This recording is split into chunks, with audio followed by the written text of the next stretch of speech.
Here's the rewritten story, maintaining the original plot and context, using American English and aiming for a compelling narrative with a clear resolution. The cabin was silent, too silent. You could hear the sound of someone chewing gum 3 rows down. All eyes were now locked on one man and one woman. Tension filled the air so thick you could slice it with a knife.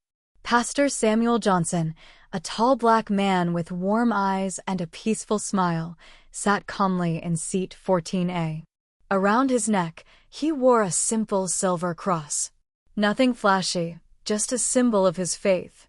He had just boarded Flight 782 from Atlanta to Chicago. It was supposed to be a quick 2-hour journey, but he had no idea what storm was coming his way. Across the aisle stood Brenda, the lead flight attendant, young, sharp, and visibly irritated for reasons unknown. Her blonde hair was tied in a tight bun, and she held her clipboard like it was a sword. She had been watching Pastor Samuel from the moment he stepped onto the plane. It wasn't long before she walked over to his seat with a forced smile. "Sir," she said, lowering her voice just enough to sound polite but firm, "I'm going to have to ask you to remove that necklace." Samuel blinked. "My cross." "Yes," Brenda replied quickly, shifting uncomfortably. "It may offend some passengers." Samuel's face stayed calm, but his eyes said it all. He was shocked. "Ma'am, this cross is part of my faith. I've worn it for years. Never once has anyone asked me to take it off." Brenda crossed her arms. "I'm not asking. I'm telling you." A couple sitting behind Samuel leaned forward, clearly listening. Others across the aisle were peeking over their seats. The cabin that once buzzed with whispers and phone calls was now dead silent. Brenda stood her ground, expecting Samuel to fold, but he didn't. "I'm sorry," Samuel said gently, "but I won't take off my cross." Brenda huffed and stormed to the front of the plane. Passengers turned to one another in disbelief. Some shook their heads. Others just whispered, "Did that really just happen?" A little girl in row 12 turned to her mom and asked, "Why did the lady want the nice man to take off his necklace?" Her mom looked down and whispered, "Because some people still don't know what respect means." The plane hadn't even taken off, but it was already clear something big was about to go down. The plane doors closed with a loud hiss. Flight 782 was officially in motion. Brenda was now whispering to the co-pilot near the cockpit, pointing towards Samuel's seat. Passengers were whispering, too, but louder now. Some were upset, some were confused, and a few were pulling out their phones to start recording just in case things got worse. Samuel sat quietly, looking out the window. He had done nothing wrong, yet he felt like a criminal. All because he chose to wear a symbol of peace and hope, a cross. In row 15, a tall man in a suit turned to his neighbor and asked, "You saw that, right?" That flight attendant singled him out. His neighbor nodded. "I've flown with a cross chain plenty of times. No one's ever told me to take it off. This feels off." Back at the front, Brenda was now speaking into the intercom. "Ladies and gentlemen, we ask that all passengers cooperate with the crew.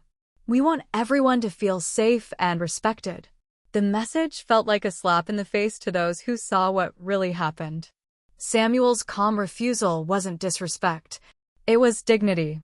Then something unexpected happened. An older woman, probably in her 70s, stood up from first class and walked slowly down the aisle towards Samuel's seat. She wore a blue sweater and a soft smile. Around her neck, a gold star of David rested gently. She reached Samuel and gently touched his shoulder. "Young man," she said kindly, "don't let her take that cross from you. My family wore stars during the war, and we never took them off. Your faith matters.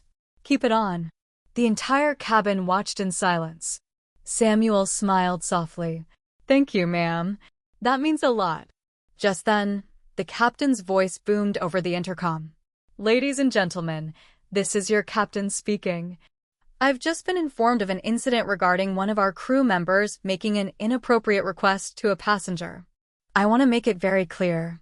Our airline does not tolerate discrimination in any form. The situation is being addressed. Passengers started clapping, soft at first, then louder. Even those who hadn't understood the full story now realized something wasn't right. Brenda didn't return to Samuel's row for the rest of the flight. But the consequences were just beginning. The flight landed safely in Chicago as passengers stood up and started gathering their bags. A soft voice came through the speakers. "Mr. Samuel Johnson, please remain seated. Airport officials would like to speak with you before you disembark." Everyone turned to Samuel. His heart pounded. Was this more trouble? Was he being targeted again? But when the plane door opened, 2 airport supervisors stepped inside, followed by a man in a navy suit, an executive from the airline. They walked straight to Samuel with calm, respectful eyes. "Mr. Johnson," the suited man said, extending his hand. "My name is Daniel Miller. I'm one of the regional directors for our airline. I want to apologize on behalf of our entire company for what you experienced today. It was wrong, and it does not reflect who we are." Samuel nodded slowly. "I appreciate you saying that." Daniel stepped aside, and another flight attendant, a senior one, approached. She leaned in and whispered, "Brenda has been removed from the crew. She's being investigated for her behavior." The cabin buzzed again. People began clapping. A few passengers walked up to Samuel, shaking his hand, saying things like, "You handled that with class. You reminded us what strength really looks like." Outside the plane, media crews had already gathered. Someone had leaked the incident mid-flight. Samuel didn't care about the cameras. He just hoped that the message would reach someone out there, someone who felt ashamed of their faith, their skin, or their identity. As he walked through the airport terminal with his silver cross still shining on his chest, a little boy stopped him and said, "I want to wear a cross like you when I grow up." Samuel smiled, and just like that, justice was served, not with anger, but with truth, dignity, and a whole lot of faith.